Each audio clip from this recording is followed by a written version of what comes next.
This is a Lulu. It was the winner of the 1965 California Bartenders Guild annual cocktail competition. And if you've never heard of the cocktail, up until a few days ago, neither did I. So I found this cocktail in a newspaper article from the May 28th, 1965 edition of the Long Beach Press-Telegram. And bartender Bill Brown was the head bartender at the Captain's Inn in Long Beach, California. And if the name of that bar sounds kind of familiar to anyone in the Tiki world, it's because the Captain's Inn had a very well-known Polynesian lounge on its second floor called the Hukilau. And it was also the birthplace of the Captain's Grog. So Brown named this cocktail after his wife, and he beat out 60 other bartenders that day. And for his hard work, he got $1,000, roughly $10,000 today, and a 3-foot trophy, and was sent to Argentina for the international version of the competition, which he unfortunately did not win. Those honors went to Raul Echenique for his AMBA 1965 cocktail. And so the Lulu is really a snapshot of its era, if you think about it, with the ingredients that it uses. So the spec calls for 2 ingredients that are no longer available: Ron Morito rum and Miner's passion fruit nectar. And for the rum, any light Puerto Rican rum around like a 40-ish ABV will work. And any passion fruit nectar that you can find will also work. But if you can't find passion fruit nectar, you can always substitute passion fruit juice. I would just add a little bit of simple syrup to the juice. But my recommendation would be to actually take a passion fruit syrup and cut it 1-to-1 with water, and that will pretty much get you close enough. And you also need creme de noyau. It's a traditional French liqueur that was widely used during the mid-century era and is most famously used in the Pink Squirrel, which actually was created in my former hometown of Milwaukee at Bryant's Cocktail Lounge. And rounding us out, you'll also need some Galliano and some orange juice. So we won't be getting a 3-foot trophy, but to hell with it. Let's try a Lulu anyway. We'll start off with 1/2 of an ounce of passion fruit nectar, 1 ounce of fresh orange juice, 1/2 an ounce of Galliano, 1/2 of an ounce of creme de noyau,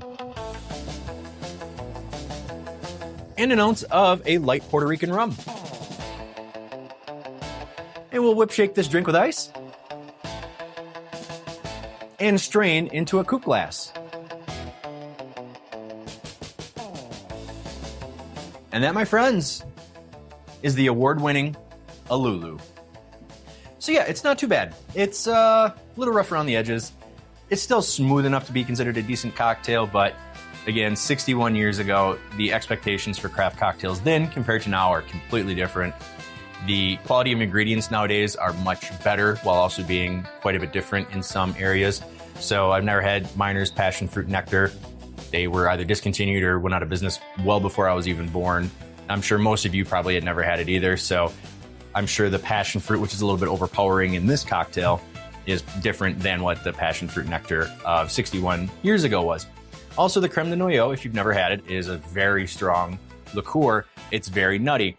Typically, when you put it in a cocktail, you can really taste it. And I'm just barely picking up hints of it in this. And then you have the Galliano, which is just there, and then also the Don Q Cristal as well. So I think that passion fruit and orange really just overpower the entire drink itself. And for the Don Q, it's 40% ABV, really good light Puerto Rican cocktail. The Ron Morito that I looked up, I believe said it was 43% ABV, so also light Puerto Rican rum, so the differences are probably going to be very minor. Again, a rum I've never had, and most of you probably never had either. So overall, not a bad cocktail. Probably wouldn't have it again.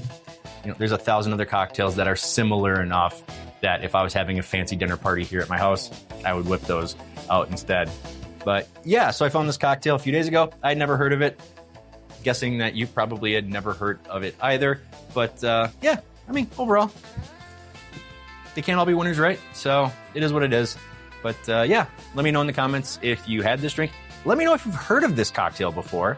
I would really like to pick your brain about it because I had to do a lot of digging on Newspaper Archive to find it. So yeah, that's pretty much it for this one. So if you liked what you watched today, please like, share, and subscribe. I'd really appreciate it. It helps us out a lot. So thank you so much for watching, everybody. Akole Maluna. Cheers and enjoy.